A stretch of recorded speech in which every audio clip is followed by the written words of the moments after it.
Bienvenidos a esta recopilación de entrevistas, las cuales se llevaron a cabo con 5 personas que tienen experiencia en el campo periodístico.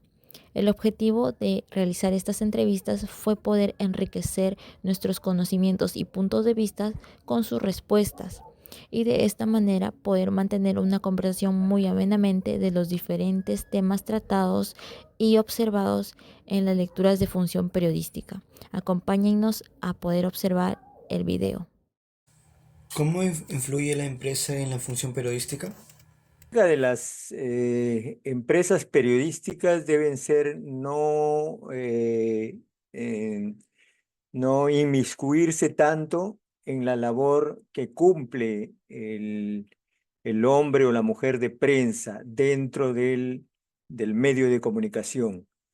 Pero ahora las empresas periodísticas quieren ver sus propios intereses, quieren ver que las ideas que ellos tienen como empresa también estén un poco orientadas al trabajo periodístico, que no debería ser así, porque el trabajo periodístico es uno y la labor empresarial es otra, la labor administrativa es otra, la labor de publicidad es otra. Este, mm, pero finalmente no debería inmiscuirse la empresa periodística como tal en el trabajo periodístico. Para eso hay un director de prensa que está monitoreando a todos los miembros de la redacción, a todos los periodistas. Y él es el responsable de que el trabajo sea exclusivamente periodístico y no empresarial, sea exclusivamente informativo y no publicitario, ni propagandístico, ni de campañas, ni de política en sí. Entonces, esa es la labor en un periódico, ¿no? Siempre la empresa ha estado mirando de lejos el trabajo periodístico, ¿no? Orientado siempre al trabajo administrativo. Pero en los últimos tiempos, lamentablemente, se ha orientado de distinta manera este trabajo periodístico, ¿no? Se ha orientado más el trabajo político, se ha orientado el trabajo de la economía, etcétera. Prefiero hasta tartamudear en el micro, pero botar cosas pues, de peso, de cultura, de concientización, de cambio, de realidad, de verdad bien enfocadas, porque la voz ayuda, la voz puede vender, la voz sonora, radiofónica, buen timbre, ¿verdad? Y dígase con respeto, pues si tiene ambas cosas en buena hora, pues, pero entre que una cosa y otra prefiero tener contenido y no el ropaje. Mejor voto mi mensaje, ya pues iba con ropaje, bueno, no mi respeto, era una de las primeras reglas. Después nos exigían, o uno se exigía desde luego para sacar un buen programa. No se llegaba a una cabina y agarraba y pedía el micrófono y sin ningún libreto. Un comercial bien digitado, bien mecanografiado, un editorial pues bien planteado, bien revisado, las noticias escritas, tus corresponsales, también el paquete de las noticias de corresponsales, bien escritas o bien te llamaban por teléfono o iban ellos mismos a la cabina, ya venían de IMO, de Morro, en fin, llegaban antes del horario del noticiero, llegaban, esperaban su turno y entraban. Importante de no fallar también, su programa era 2 de la tarde, si era de lunes a sábado, de lunes a sábado, no, el día no vine, que por ahí tomé en placeres de cervezas, es una irresponsabilidad y todo en regla. Poco insulto, pocas denuncias contra tu noticiero, contra tu persona o contra la radio. Si tú te salías de eso, simplemente te suspendían el contrato. Bien, en la actualidad sobre todo las grandes corporaciones, ¿no? inf- tienen algún tipo de influencia en el quehacer periodístico debido a que ellos manejan una línea editorial, ¿no? Entonces muchas veces los medios de comunicación, al tener esa línea editorial, sacan contenidos que nada más le interesan a ellos o por donde quiere que se maneje la información, ¿no? O la agenda que manejan ellos. Entonces sí afecta, porque a veces un periodista, digamos que no es tan libre, ¿no? Porque se ve condicionado por ello, ¿no? Entonces las empresas periodísticas sí afectan el quehacer periodístico, más aún cuando a veces también están sometidas a un tipo de presión externa, como son algunos anunciantes, algunas grandes empresas también que colocan la publicidad en los medios y el medio a veces de alguna u otra manera, sin querer queriendo quizás, ¿no? Se ve condicionado también para poder no sacar contenidos que afecten a sus publicistas, porque si no se quedan sin ingresos, ¿no? Entonces, de alguna u otra manera, por ahí hay un tipo de presión que yo creo que el periodista debe de saberlo manejar adecuadamente, si es que, o debe saber también qué es lo que necesita la empresa para ver si es que concuerda con sus principios y valores y ejercer el periodismo ahí, ¿no? Sin ningún tipo de condicionamiento, ¿no? Como debería ser, ¿no? Para una prensa libre. Te voy a contar mi experiencia en medios audiovisuales. Yo trabajaba en Panamericana Televisión buen tiempo, en Chiclayo y en Cajamarca, y tengo una anécdota sobre este punto. El gerente regional de ese entonces, que ahora ya no está con nosotros, está desfinadito, hice una nota sobre un congresista aprista en ese momento, que era muy popular en la región, y sobre la federal alemana, un instituto porque había invadido parte de los terrenos del Colegio San José. Entonces, como había publicidad de por medio, el canal, la federal, me dijo que la nota que había hecho no iba a salir. Entonces, así, tajante, no iba a salir. Entonces, yo bajé a mi oficina, o estábamos en el segundo piso, y me quedé pensando que todo el trabajo que había hecho iba a ser en mano. ¿Qué hice? Volteé la nota, lo saqué de otra forma, pero lo saqué y salió. Y al día siguiente el gerente me llama y me da pues mi grandísima palabra, ¿no? ¿Por qué lo había sacado? Entonces yo le expliqué que había hecho un trabajo y no estaba enfocado a lo que yo había hecho, sino que lo había volteado la nota y lo había sacado de otra forma. Entonces me dijo que sea la última. Esta es una experiencia que sucede no solo aquí en la región Lambayeque, sino en todo el Perú. Porque de una u otra forma las empresas de comunicaciones, los medios masivos, viven de la publicidad tanto del Estado como de la empresa privada. Entonces, a tocar un tema que no es agradable para los dueños del canal, y ese es incómodo para los periodistas. Y eso se vive, sino que hay algunos que al miedo a perder el trabajo agachan la cabeza y siguen adelante. En mi caso no fue así. Como quien dice, me quedé picón, pero saqué la nota. Esa fue mi experiencia que yo tuve como... ¿Qué relevancia tiene el periodismo comunitario en la actualidad? El periodismo comunitario ha existido desde que comenzó a trabajar la radio, ¿no? La radiodifusión. Las comunidades se valían de este sistema eh, precisamente para llegar a más gente que no podía acceder a los medios tradicionales de prensa ni tampoco a la televisión. Entonces, el periodismo comunitario utilizó, o mejor dicho, se sirvió de la radiodifusión para poder transmitir las noticias e incluso organizar a las comunidades para informarles lo que estaba sucediendo. Entonces, todavía subsiste en algunas comunidades alejadas de los medios tradicionales de comunicación, ¿no? Las comunidades se valen de esto incluso para organizar sus propios sus propios medios y tienen sus propias fuentes de información y comunican a sus pobladores lo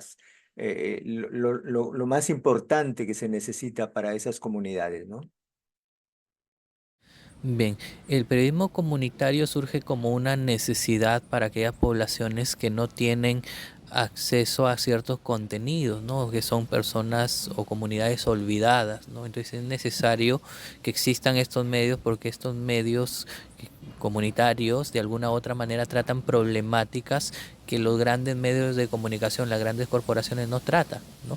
Entonces, ¿cuál es la forma de expresarse a través de estos medios comunitarios, ¿no? Y estos medios comunitarios generalmente son alternativos, independientes, no tienen ningún tipo de presión y por ahí van a ejercer un periodismo quizás con mucho mayor libertad, ¿no? Y dentro de las comunidades les sirve pues para participar, comunicarse entre ellos, emitir algún tipo de comunicados, ¿no? Incluso también generar la población sus propios contenidos y hacerlos más partícipes también de los problemas que existen en nuestro contexto actual.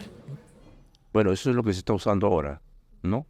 O sea, ahí vemos, por ejemplo, que aquí hay muchos programas que ya salen en Play y también en radio y también en televisión y salen en radio y viceversa, de los diferentes distritos de acá, ¿no? O sea que, por ejemplo, yo escucho en Motupe, Jayanca, escucho algunos programas que tienen algunos colegas ahí y tiene buena sintonía, ¿no? En la comunidad, porque se trata de la información de la comunidad, que evidentemente es mucha, ¿no? Por ejemplo, en Jayanca todos los días hay un noticiero, ¿ya? Y eso es importante porque también en diferentes partes, por ejemplo, he visto también que en Reque, en Puerto Elten, también hay unas radios que funcionan y que hacen comunicación comunitaria, ¿no? Y eso es bueno porque creo que es importante para que la comunidad misma de esa zona esté bien informada, ¿no? Por ejemplo, un periodismo municipalista, donde aquí el municipio, que es lo más cercano a la comunidad antes que el Estado, la municipalidad está más cercano al vecino y por lo tanto hay que aprovechar, ¿ya? Llevándole boletines, capacitándolo en municipalidades, en derecho municipal, en sus derechos, sus deberes, en su participación vecinal, es decir, lo más amplio que se pueda, dándole sonoras, ferias educativas, bibliotecas, capacitaciones. Se puede, por último, hasta sacar una escuela municipalista o una escuela periodística, donde tenga la municipalidad no solamente un periodista que se encargue, sino un equipo, y coordinar con los colegios donde hay un periodismo encerrado, hay un periódico Morales para ellos nomás, lo que hacen no lo sabe la comunidad, de ahí la importancia, aunque sea una vez al año, las ferias educativas, y son dos mejor, ferias donde toda la producción periodística de nuestra juventud, estudiantes de primera y secundaria, salgan a las plataformas, a las plazas públicas y enseñen toda su producción, sus dibujos, sus artes, y ya sus actividades, la misma vida de un colegio. Eso es hermoso. Hablando de periodismo comunitario, tiene mucho que ver en la forma como difundes las noticias que encuentras en determinadas zonas. Por ejemplo, yo hago periodismo comunitario en zonas alejadas de Cajamarca. Actualmente recorro no solo la provincia o distritos, sino los caseríos, pero en temas ambientales. Entonces, el periodismo comunitario tiene mucho que ver en el desarrollo, aportar en el desarrollo de las personas que viven en determinados lugares. Cómo uno lo puede ayudar desde su punto de vista y desde su trabajo a determinada comunidad a salir adelante en determinados emprendimientos que pueden tener, porque estos emprendimientos les ayudan a ellos a mejorar sus ingresos económicos y mejorar su calidad de vida. Eso es lo que actualmente vengo yo haciendo. Influye mucho en el quehacer de la vida de las personas, en este caso en las personas que viven en zonas alejadas, en extrema pobreza, extrema. Bueno, estamos hablando de un aplicativo que ahora está en mucha relevancia, ¿no? Porque ahora en el WhatsApp puedes ya en minutos, ¿no? Tener la información, ya sea grabado o directo, desde el lugar de los hechos, como se dice, ¿no? Y también la información escrita en el momento, ¿no? Para enviarlas de repente a los medios de comunicación para que sean publicados, ¿no? Eso es lo que está sucediendo ahora, ¿no? Y por eso que ahora pensamos de que no debe, en todo caso, no debe suplantar a lo que era el periodismo antes. El periodismo tiene que seguir siendo lo que es. La otra pregunta es, ¿cuáles son los efectos de la mediación informativa en el periodismo? Bueno, los efectos son muchos, ¿no? Estamos hablando de cómo se llama, de lo que es la web, lo que es el internet en general. Y yo creo que ahora la información está al alcance de todos. Quiere decir que lo pueden ver en Italia, lo pueden ver en Estados Unidos, lo pueden ver en Francia y en todo el mundo, ¿no? Menos en Venezuela, porque está suprimido todos sus derechos, ¿no? Pero eso es así, ¿no?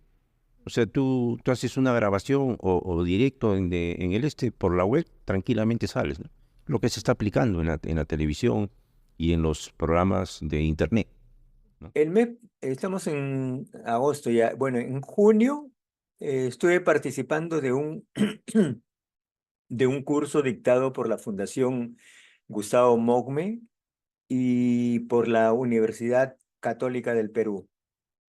Y en Lima es un curso que se llama Periodismo de Soluciones. Entonces, ¿qué pasa? Que nosotros, incluso yo, nos hemos dedicado, algunos periodistas, a lo consuetudinario, ¿cierto? Al día, a buscar la noticia y transmitirla. Y otros al periodismo de investigación, buscar la noticia, buscar qué hay detrás de esa noticia y luego hacer la denuncia acerca de lo que hay, de lo que se ha encontrado. Y nos hemos quedado exclusivamente con la denuncia, ¿no? A ver qué hacen las autoridades. Entonces, de lo que se trata ahora en el periodismo de soluciones, que es una nueva forma de hacer periodismo que se está empleando ya en varios países, comenzando por Estados Unidos, el periodismo de soluciones es buscar cómo ha sido el logro de alguna comunidad, de alguna población, de alguna institución, para beneficio de sus pobladores, de sus miembros y de todos los demás que conforman este grupo. Entonces, por ejemplo, en mi caso, yo he reproducido, está por publicarse, en la próxima semana lo voy a publicar, la historia de cómo en Pacora, distrito Lambayecano, se pudo salvar la vida de más de 4.000 personas, de unas 8.000 que tiene la población, que consumían agua con arsénico, es decir, agua con metales, ¿no? Y donde ya unos 400 niños habían sido analizados y se les había detectado que con el agua potable que consumían, bebían arsénico, que es veneno para la salud y que al final produce cáncer. Entonces, yo estoy contando, por ejemplo, eso, cómo lo han hecho para solucionar, que poco se ha dicho, ¿no? sea, lo único que se ha dicho es el problema. Agua con arsénico, ¿quién tiene la culpa? El Ministerio de Salud, el gobierno regional, y sin embargo la municipalidad distrital, a través de su entonces alcalde, del exalcalde, pudo lograr que esto fuera satisfactorio y pudiera salvar la vida de muchas personas, ¿no? Entonces, eso hace el periodismo. El periodismo rescata algunas acciones que están mal y que los gobiernos o las entidades gubernamentales o no lo ven o no quieren verlo, ¿no? Para eso es el periodismo, para hacer la denuncia, para informar a la población qué es lo que está pasando y que por lo menos tengan otra mirada de lo que está sucediendo y puedan poner en cierto momento el parche, puedan ayudar a solucionar este problema, puedan no continuar con lo que se ha estado haciendo y por último, la vida de los pobladores está en juego, ¿no? Claro, claro, esa parte interesante de esta forma de periodismo. Y otra pregunta también sería, ¿qué relación tiene la memoria?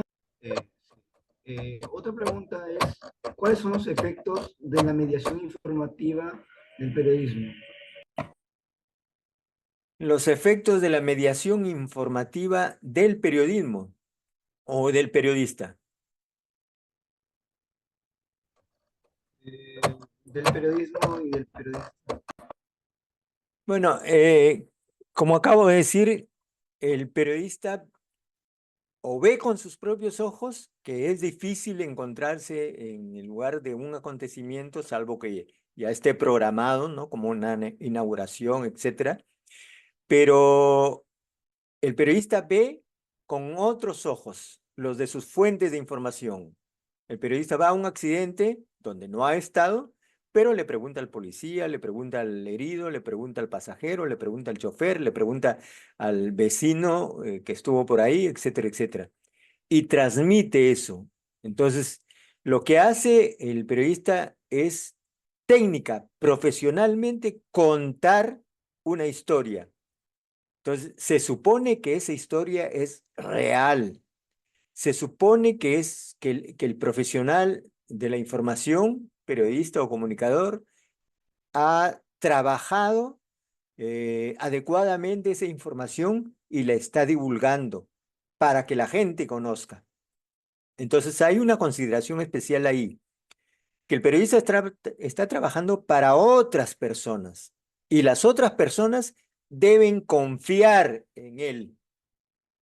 Deben confiar en él, le tienen confianza en lo que el periodista o la periodista les está comunicando. ¿Qué pasaría si los lectores, televidentes o radioescuchas no confiaran en sus periodistas? Como ha sucedido, ¿no? Hace pocos meses, yo soy periodista y yo, perdónenme, pero no confiaba en lo que me decían algunos medios de Lima con respecto a una situación política del país. Entonces, ¿qué hacía? Tenía que acudir al Twitter, tenía que acudir al Instagram o ver las noticias internacionales para ver qué es lo que decían respecto a esta noticia. Cuando se pierde confianza, cuando se pierde credibilidad, ya no crees en ese periodista, ni en ese periódico, porque te está dando mala información. Los fake news parten de eso, las noticias falsas parten de eso, de esa mala información. Entonces, pero cuando crees en alguien que efectivamente tiene responsabilidad de informarte con la verdad, ahí sí te sientes satisfecho como lector, como radioescucha o como televidente. Y sabes que esa persona que está ejerciendo el periodismo o la comunicación te está diciendo la verdad. Ese es el quid del asunto, ¿no? Cómo el periodista tiene la responsabilidad ante una comunidad gigante. Ahora no es solamente que yo te hablo a ti, ¿no? o a 3, 4 personas. Ahora es que le hablo, le digo, le escribo a millones de personas que me están siguiendo, ¿no? Y más si es en las redes, ¿no? Entonces, esa es la responsabilidad que hay de parte de un periodista, de un comunicador, hacia la sociedad en general. ¿Qué relación tienen la memoria y la historia dentro del periodismo? Muchísima, muchísima. Si uno ve las hemerotecas de todo el mundo, es prácticamente la historia vivida por cada uno de los pueblos, ¿no? Cada diario, cada medio de comunicación, cada plataforma noticiosa de hoy, está dando la historia del día a día de cada pueblo, de cada institución, de cada persona, de cada testimonio, que va a ser, en parte, va a ser recogida al final por los historiadores, va a ser recogida por los sociólogos, va a ser recogida por los etnógrafos, ¿no? Y por todos los que tengan que ver con el estudio de lo que ha pasado en esa ciudad, en esa localidad. Entonces, nosotros los periodistas lo que hacemos es recoger un momento, una circunstancia, un estilo de vida, una costumbre, en fin, parte de un acontecimiento o el acontecimiento en general, y eso va a quedar permanentemente para que otros puedan absorber esa información y convertirla en la historia que se vivió en los últimos años. Yo, felizmente, gracias a Dios, he tenido la oportunidad de participar de esto, ¿no? Por ejemplo, ayer cumplimos 42 años en el Colegio de Periodistas de Lambayeque, ¿no? Entonces, soy fundador del Colegio de Periodistas de Lambayeque y he escrito gran parte de esa historia, aparte que he sido decano del colegio y soy actualmente presidente del Tribunal de Honor del Colegio de Periodistas de Lambayeque. Entonces, he sido parte de esa historia y la he ido contando de a pocos. Entonces, en cualquier momento, bueno, y también la he escrito, ¿no? La he escrito y ha aparecido en revistas, se ha publicado en libros. Tengo un libro que se llama Con olor a papel y tinta, donde cuento parte de esas anécdotas y eso es historia, eso es historia.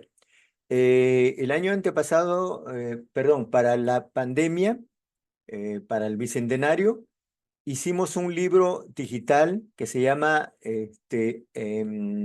Alma Lambayecana, de puras fotografías,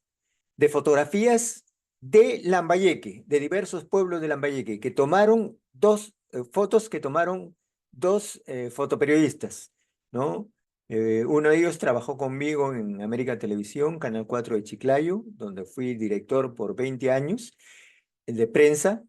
Y ellos, bueno, el primero, el mayor, son hermanos. El mayor, los dos ya murieron. El mayor murió en 1989 y el segundo el 2001. Y ellos dejaron sus negativos para que lo guarden su esposa.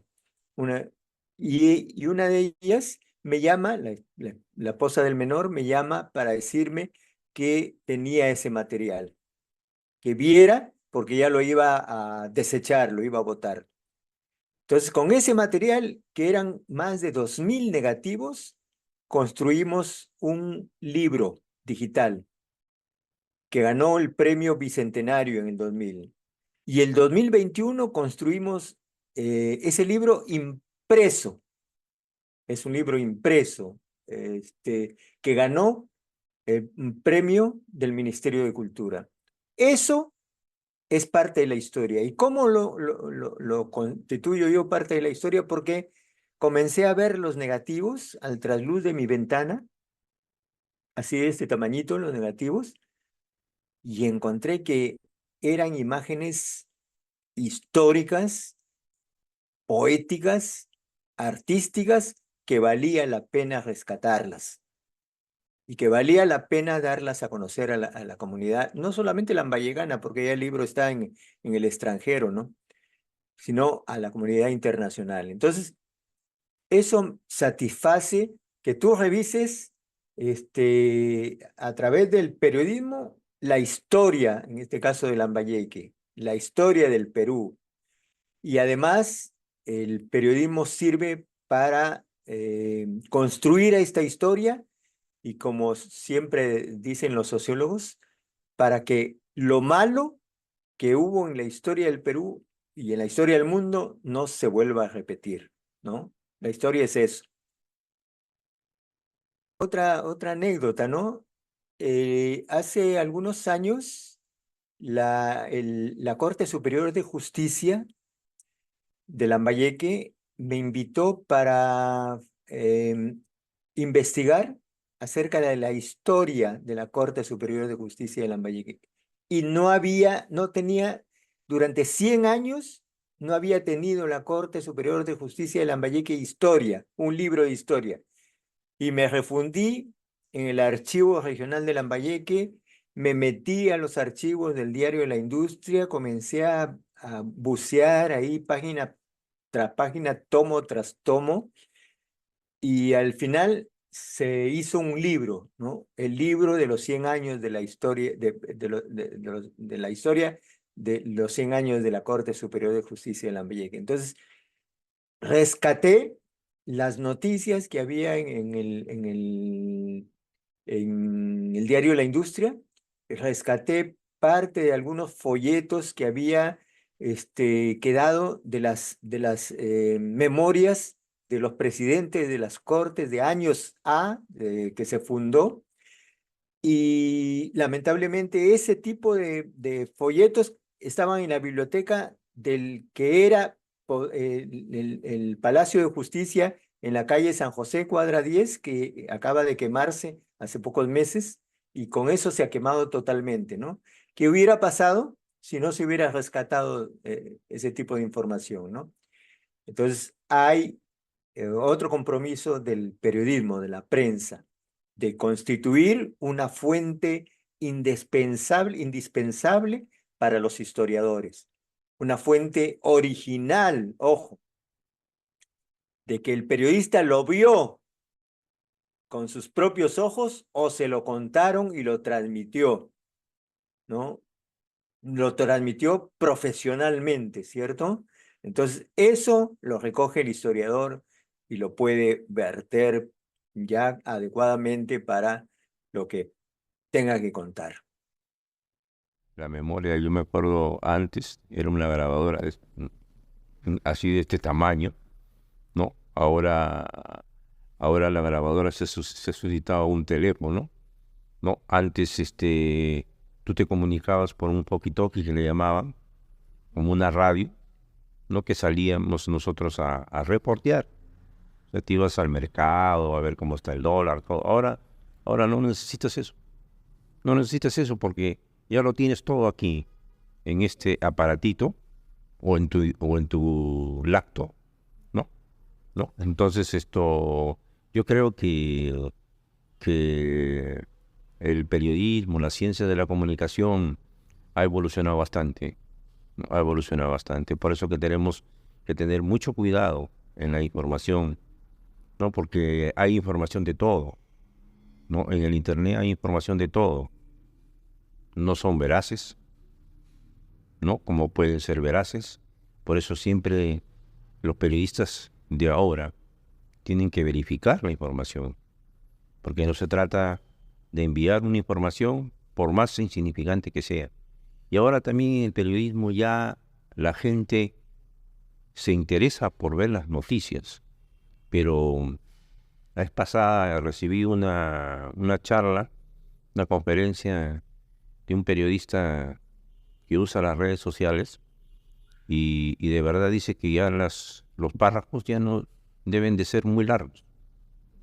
La noticia o la información que tú quieres dar debe ser concisa, precisa, porque la gente no lee. O sea, a veces presionas leer más y te sale ¿no? Entonces ya la gente ya no lo lee, lo pasa, ¿no?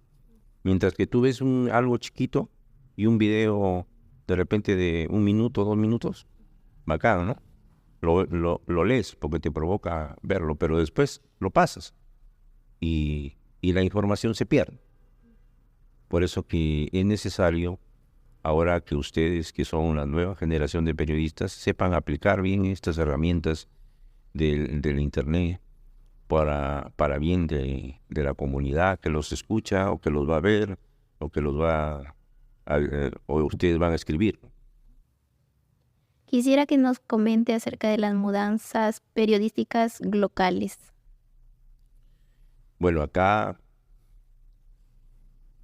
ayer justo estábamos conversando con algunos periodistas, viejos periodistas, ¿no? Y se está perdiendo la costumbre. Ahora todo el mundo recibe el periódico en el Internet, el periódico aquí en tu celular, ¿no?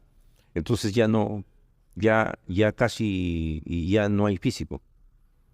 Pero ayer justo discutíamos, no discutíamos, sino conversábamos y dábamos nuestra opinión, que yo creo que el periódico físico y los programas noticieros no deben de perderse, porque creo que es la mejor herramienta que tienen los periodistas para poder hablar con veracidad, ¿no?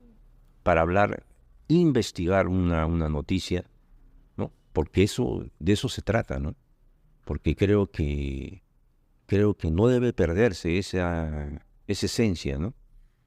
Porque, por ejemplo, yo leo el periódico aquí, lo leo, pero me cuesta mucho trabajo porque tengo que ampliar y todo lo demás. Sin embargo, voy y compro periódico. Por ejemplo, compro periódico para enterarme de las noticias porque es necesario estar en contacto, creo yo, con la información, con el papel, ¿no? Y es igual con la visión, ¿no? O sea, quiero ver yo al periodista que está emitiendo o comunicándose. Eso es muy importante. ¿De qué maneras la mudanza periodística locales ha hecho que evolucione el sentido del periodismo tradicional? Bien, en el caso del periodismo tradicional es ejercido por medios impresos, televisivos, radiales, ¿no? Que era lo comúnmente se realizaba años anteriores, ¿no? Entonces, hoy en día existe una proliferación masiva de medios de comunicación a través de Internet, ¿no? Redes sociales, plataformas web, foros, blogs, entre otros, ¿no? Entonces sí es importante eso, ¿no? ¿Cómo afecta? Pues los periodistas ahora tienen que generar nuevos contenidos y también adaptarte a esos cambios, ¿no? De convergencia, de multimedialidad, de hipertextualidad también, que priorizan los medios ahora digitales, ¿no? Entonces es importante porque el periodista tiene que estar capacitado para ejercerse en estos nuevos medios de comunicación y por ende pues cada día existen nuevos retos y seguramente van a haber nuevos desafíos en el futuro, ¿no? En cierta forma ha hecho bien la globalización de la información. Ha hecho bien en el sentido de que se está cambiando totalmente la manera tradicional del periodismo. Yo recuerdo, estuve en Medellín, Colombia, el 2016, y en ese entonces el entonces director del diario The Washington Post decía que en el siglo pasado no existía la Internet, no éramos sino una aldea global, perdón, una aldea local. Ahora ya somos una aldea global. Entonces, en el presente siglo recién nació Internet. En este siglo, a comienzos de este siglo, recién nació Google, nació YouTube, nació Twitter y todas las demás plataformas que ahora se estilan, el Facebook, etcétera. Entonces, hasta ese momento, fíjense, había nacido 2004, 2006, 2008, por ahí. Y hasta el 2016, los periodistas solo se habían dedicado a descargar información. y no a cargar información, no a dar a conocer todas las virtudes que el periódico, sea hablado o escrito, puede mostrarle al mundo. Entonces ahora ya no hay medio de comunicación en el mundo que no tenga una plataforma virtual para mostrarle precisamente al mundo lo que hacemos los periodistas, lo que hacemos cada uno en nuestras localidades y cada uno en nuestras localidades para hacerlas ver a todo el mundo, ¿no? Entonces, eso es bueno porque se ha dado otra forma de ver al periodismo, de sintetizarlo mucho mejor y de dar la posibilidad de que la imagen ya no solamente sea estática, sino sea en movimiento a través de las plataformas. Entonces, eso es lo importante en el periodismo, que se haga al punto que muchos medios escritos se han obligado a clausurar, a cerrar automáticamente porque se han dedicado única y exclusivamente a que sus plataformas en Internet puedan ser mejoradas y puedan ser más llevaderas, ¿no? ¿Qué importancia tiene el estudio de los efectos persuasivos de la comunicación masiva a nivel político, publicitario y sociocultural? Las teorías de la comunicación explican muy bien, ¿no?, este proceso, ¿no? Existe, por ejemplo, la teoría de la aguja hipodérmica, ¿no?, la teoría de la agenda setting, las teorías del framing, ¿no?, que de alguna u otra manera tratan de persuadir, ¿no?, con los contenidos que producen a la población para que sigan ciertas ideologías, ¿no?, ciertos temas políticos, también concuerden con algún tipo de filosofía que manejan los medios o incluso también a quienes tienen el control de los medios de comunicación, ¿no?, el tratar de persuadirlos para que realicen algún tipo de acción, ¿no?, respecto a los medios, ¿no?, que ellos necesitan, ¿no?, los contenidos. ¿Sí? Pero, por ejemplo, la teoría del espejo, y lo dice el mismo nombre, muy bien. La instrumentalista, de nueva historia, también importante es la organizacional, donde el producto nuestro es de consumo y es un negocio, lo dice así enfáticamente, y estoy de acuerdo. Digamos que lo que producimos nosotros es para que lo consuma la comunidad. Si es un buen producto, lo consume bien, no le hace mal estomacalmente, pero si es un producto malo, mañoso, interesado, porque hablemos aquí, no hay neutralidad en nuestra carrera. O eres de pueblo o contra pueblo. Sí, aquí no hay medias tintas. Entonces, bueno, esto está en discusión. Muchos la pueden, no sé, que hay que ser imparcial. Bueno, en fin, el espejo me gusta porque te dice que debe ser un producto propio de la realidad.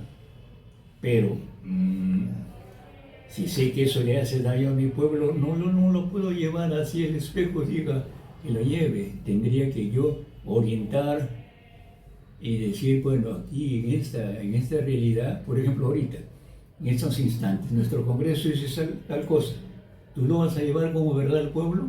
No, pues, ya ha dado el decreto ley, o perdón, el decreto ley no, sino ha dado la ley X, y bueno, y dejarla. Digo que en un momento dado la doy como noticia, pero también la comento. Es decir, que esa lleva trampa, que ese es un retroceso, que es, por ejemplo, la bicameralidad. Ya el pueblo votó años atrás en contra, que no convenía al país dos cámaras, por la economía y por otras cosas. Pero ahora no han hecho caso a eso los señores que están hasta el 2026 del Congreso y han retrocedido. Entonces no hay neutralidad, pues tengo que decirle al pueblo las cosas interesantes, las cosas verdaderas y otras que son buenas.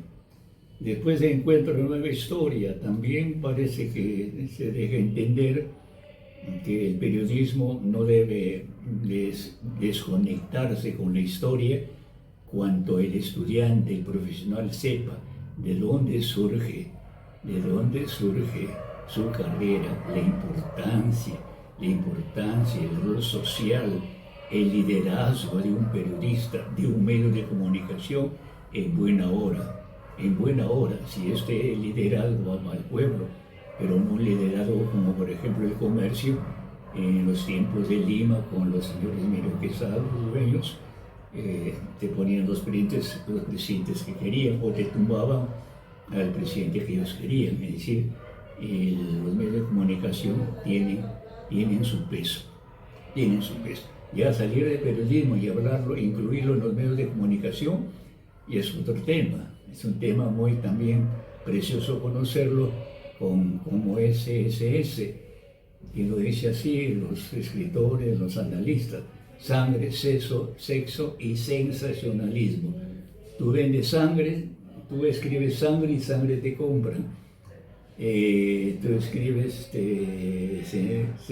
sensacionalistamente, eso sale. Sexo, ahí en paños menores, en fin. Y eso actualmente rige, y no se equivocan los escritores, los analistas al respecto. Y eso está mal. Que dice que uno elige mentiras, por el de tanto imponerte, sales comprando el producto que te venden ahí, creándote una necesidad que no existe, pero te la crean y tú te inclinas a la misma. Entonces, esto de los medios de comunicación es un interesante tema, porque dicen que hasta ahora es una mercancía la noticia que hacemos nosotros, y no deja de ser verdad. Entonces, por ahí va la cosa en cuanto a las teorías. Y pues hay una, la gnóstica, la organizacional, la del espejo, que es muy interesante, y la de definidoras primarias, y la espiral del silencio. Es también interesante. Hay varias teorías que son muy interesantes conocerlas, en la medida pues de que esto es teoría, y que si se manejan bien te puedes ubicar mejor en el campo profesional. Y así es como culminamos esta recopilación de entrevistas a 5 personas con experiencia en el campo periodístico. Esta recopilación nos sirvió de gran apoyo para disolver dudas que teníamos pendientes en el entendimiento de las diversas lecturas. Esperemos que haya sido de su agrado y los esperamos en un próximo video. Gracias.